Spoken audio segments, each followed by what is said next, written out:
Today is July 4th. It's 2:28 a.m. The day is Wednesday. And I was thinking, wow, it's Independence Day. I spent probably about 3 minutes thinking about what I was going to talk about.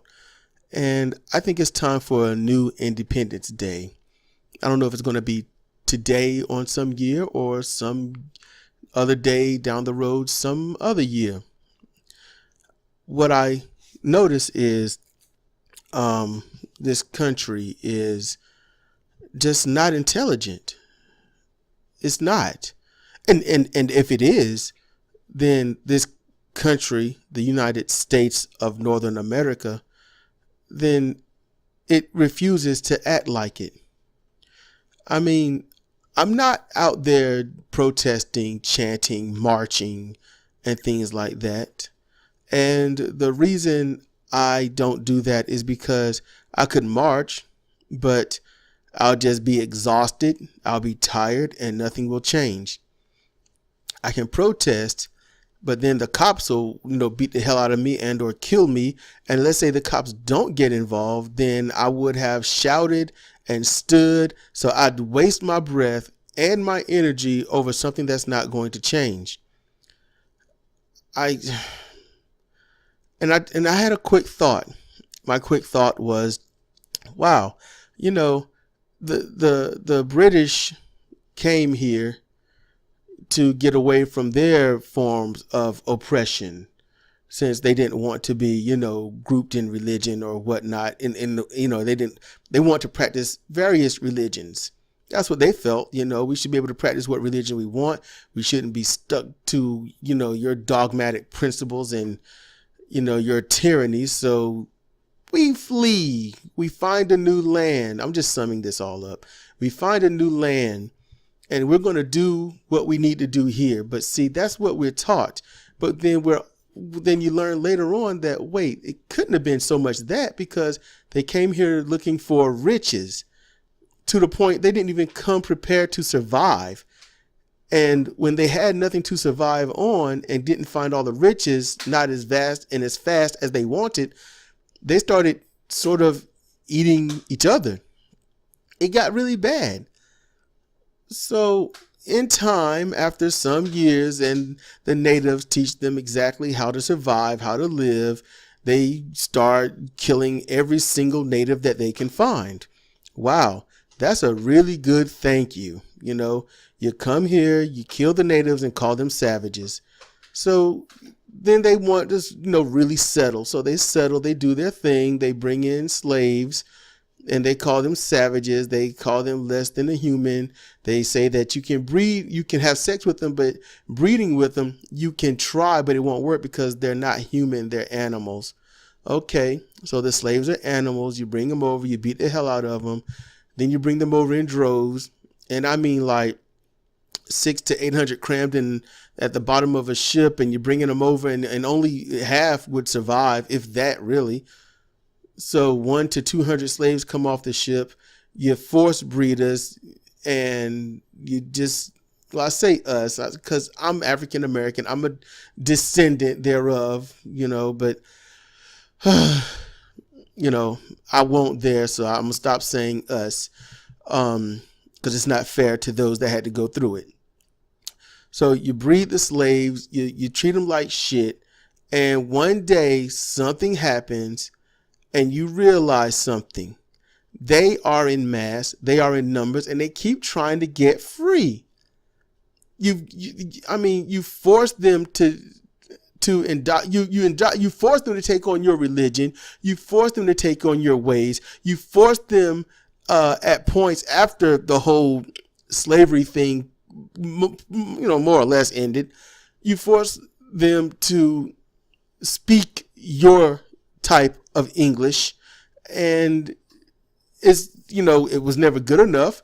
They, and then they eventually started doing what they could with their hair to, even way back then, so they could be more accepted. But all that you ever did was just try to kill them off and find that's one reason why we have the Second Amendment. because you were so deathly afraid of what these people are going to do to you when they have equality and can finally get justice on you. That's what that's all about. And this is under a democratic regime. They were Democrats. These racist people were Democrats. You know, and not all white people were racist. No. That's why I always make sure to separate it. So the racist whites, the Southerners, the Confederates, that they weren't traitors. I will not call them traitors because you cannot betray something that you were never loyal to in the first place. You weren't even on the side of the Union anyway, so it don't matter. And then under the Republican, you had to make a party, right? So Republicans come up. And so all the minorities, and at the time, there were way more blacks than whites. But this is the South, so there was way more blacks than racist whites. And I mean by a long, long yard. So, yes, doing your best to arm yourself to make sure. Also, hey, you catch them, you kill them, right? So it's all wrapped up in that. And the Democratic Party spawned the Ku Klux Klan. The Republican Party was that of the Republic, the freedom, all that other stuff. And in 1971, there began a switch. The problem is, it's just like when Lincoln supposedly finalized a union into the United States. It's the same thing. When the Confederacy in name died, okay, when the Confederacy died, those white people eventually spread west and north and northwest and midwest, and they mingled and they bred with others, and they indoctrinated those into their ways. And there's always been the conflict of the Confederate mindset versus the Northern/Union mindset. It was the Democratic South versus the Republican North, basically. And over time, it switched. But see, with all that mingling, in the Senate, you know, and all of that stuff, what happens in 1971? Actually, 1969 to about 1976 or 79 is when this change was happening. It took a little bit. And this change, what did it do? You got the Republicans that was like, I'm just racist. And Democrats is like, we're not. So there's the switch. Democrats supposedly became the liberal, pro-freedom, free speech, equality party of responsibility, and Republicans was like, we're just racist, we're traditionalists, we're conservative, and on all this other stuff. But the problem is you leave some of the other in each party, and those become corrupt. And when I say corrupt, I'm not talking about this crap that others are using, because the word corrupt is being bastardized. No, back then it was corrupt. Do you hate black people and Mexicans? No, I'm fine with them. Let them live their life. Okay. Well, how about come with me and my friends for a while and you fight the good fight? So you go and fight the good fight in another party because your party's pretty much abandoned you. And slowly but surely, you see crime go up. Because that's when it started in the late 60s, when cocaine and heroin and whatnot was introduced to the black community along with handguns. You know, at the time, illegal handguns. And so when you make a community of people completely poor, and the only way they're going to get anything is to rob and destroy each other, then what happens? Crime goes up. You need police force, so you need more police to go in there, and you keep calling it a crime-ridden area when honestly your racist side is the ones that created it. So you create the problem, create the task force to handle it, and then blame the ones that you threw into poverty. Yeah, that's real messed up. And all this time, you make sure that everyone understands that these black people one day are going to kill you.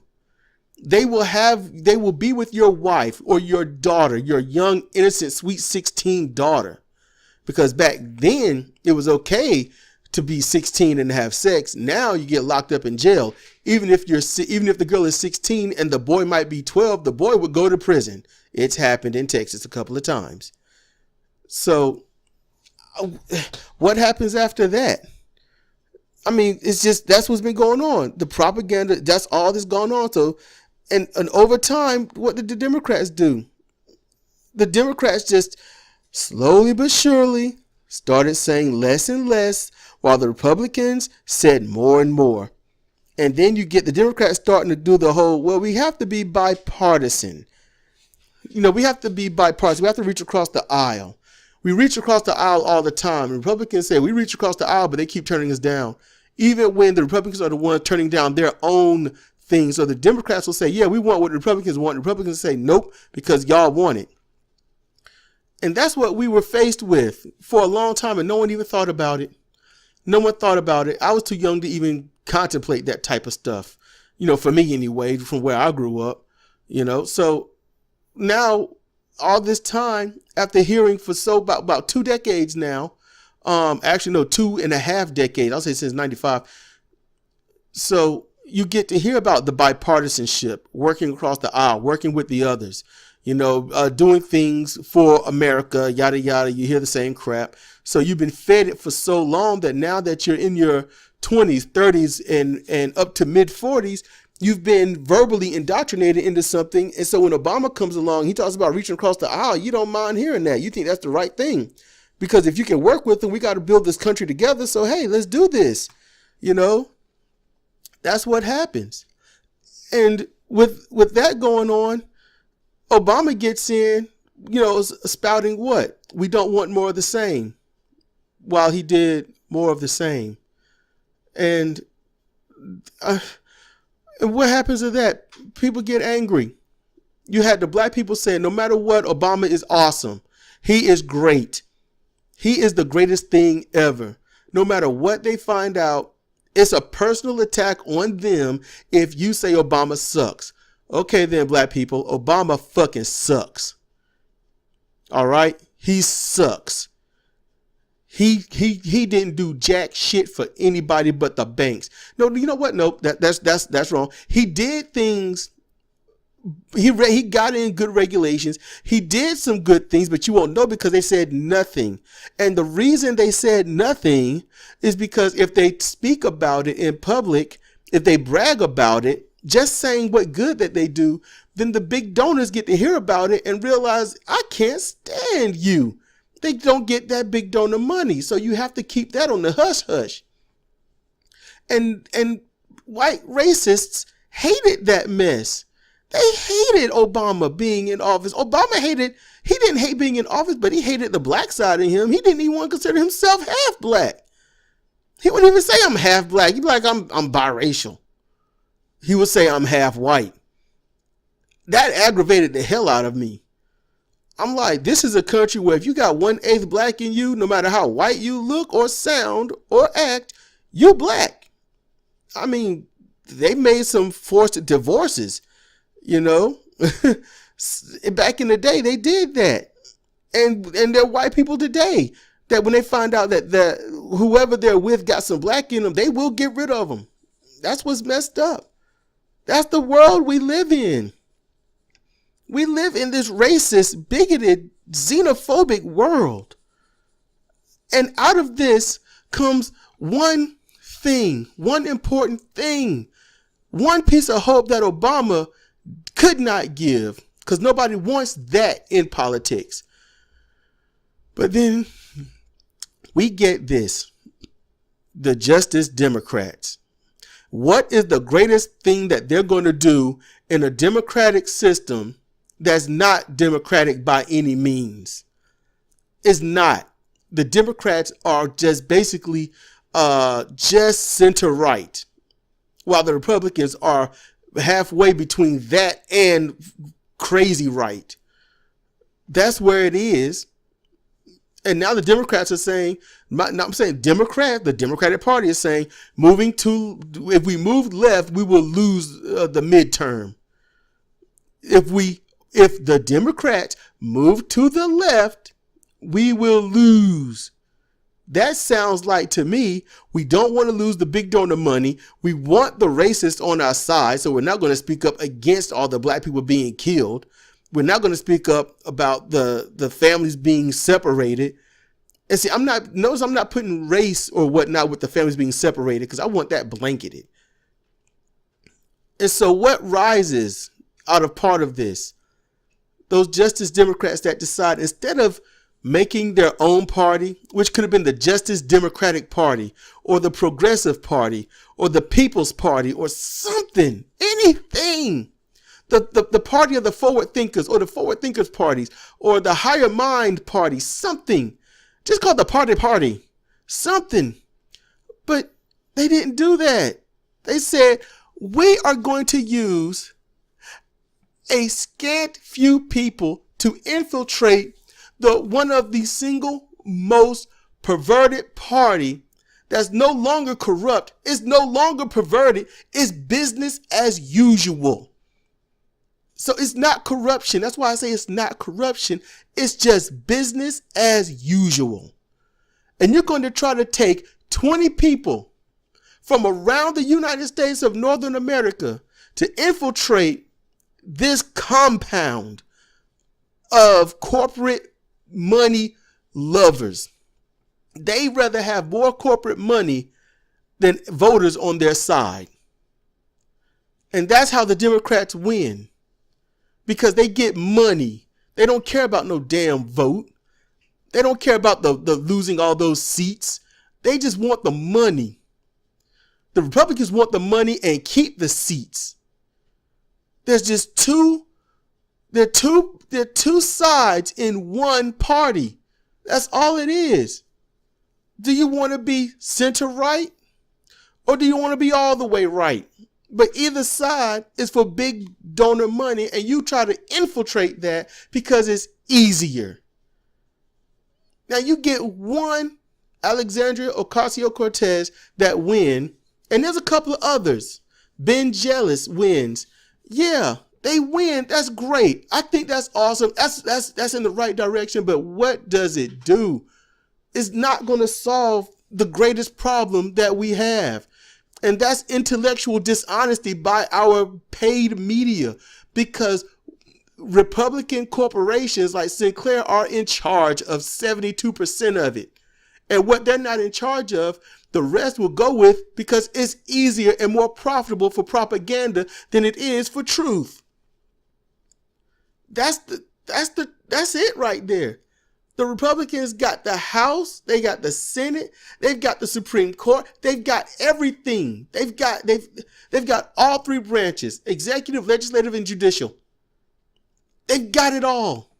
They've got the media, lock, stock, and barrel. They've got it. And the Democrats are like, look, we are a party, but we just aren't going to say anything against it. We'll just say that we tried, we reached across the aisle, we tried to make a deal, and it failed. We'll try again, maybe. Let's go on break for a couple of months and get paid.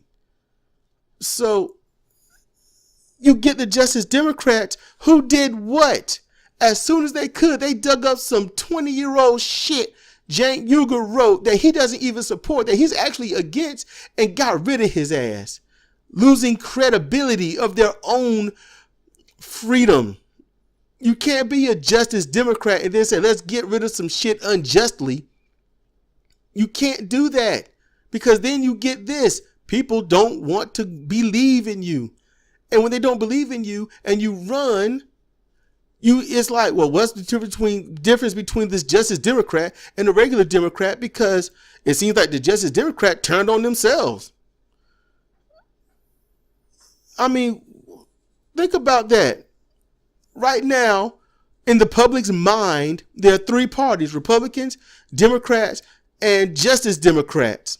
And the Justice Democrats are making slow progress when they should have just started from the actual ground up, start a new party, work the way up from there, and then conquer that way. And I say conquer because that's the only thing that's going to happen. You can't just, hello, let's be nice. Will you please join my side? Don't work. It don't work. You have to get the numbers and conquer. And hopefully the way you rule is so just, so benevolent, and reasonable and rational that, nobody wants to take that down. And that's what the Justice Democrats want. But they aren't trying for it because they keep begging Democrats for help. The Justice Democrats keep begging Democrats for help. So what justice is there if you keep going to the party that's business as usual? That you go to the big donor money, all right? The big money donor money, they want that. That's all the Democrats are about, and you're begging them for help. Fight. Don't be weak. Don't be spineless. Fight for the little guy. Speak up. You beg and beg and beg, and all they say is, thank you, we hear you, now we're going to go get this money. Justice Democrats begging big money takers for help. How does that sound? Really? That don't make no damn sense. Actually, you know what? That's a double negative. That doesn't make any sense. That doesn't make any sense. It's a terrible situation and we're in it. We're screwed. I cannot see much hope. I'm glad Alexandria won. I'm happy that Ben won. And I'm happy for the few others that won. But the truth is, it's a Pyrrhic victory. At best, it's a Pyrrhic victory. It's great, it's joyous, but we lost so much because of it. Because all we do now is bolster the need to beg Democrats to help. And they're just going to just keep doing business as usual. And the Republicans hate the Democrats. They hate the Justice Democrats even more. And they keep playing both sides against each other because they know how to divide and conquer, while all they have to do is say, we hate brown people. And they got their vote. We got to say everything. Progressives, forward thinkers, we've got to throw out facts. We got to throw out some kind of figures. We've got to show evidence. And that's not even going to change anyone that votes Republican. That's just going to get more people of the Democratic partisan party to come to us. Okay, yeah, it's a slight misspeak, but you get it. All right, the partisan Democratic voters. It'll get some of them coming to us, but then they, just like the Republicans, are going to do what? Oh, well, I'm 45 or older. I'm 55 or older. I'm 65 or older. I'm not going to change. I don't believe in your Justice Democrats. I don't believe in any of that. So since that's a belief system, I'm going to stay with the Democratic Party and fight these Republicans, although the Democratic Party isn't doing jack shit for us. Like I said, if we're intelligent, we aren't showing it. We're just not showing it. I don't know what to do. I don't know what to say or where to go. I don't know exactly who to talk to, because if I want to talk to someone, it's not going to work. It's not. Because I'm me and I've said the things I've said. I like to think that I make sense. But maybe I just don't. Who knows? You all could tell me, do I make sense? Because I want this to end. I want something to happen. I want a massive shift in rationality. I want such a massive shift towards progressive ideas throughout the board that we can claim that day when it happens, and it shows and it's proven that we've claimed progressive ideas as the way of the United States of America. That could be the true and second and most important Independence Day in the history of this country. That's what I would like. This is Cedric Kennedy for Comparative Reasoning. Thank you for listening.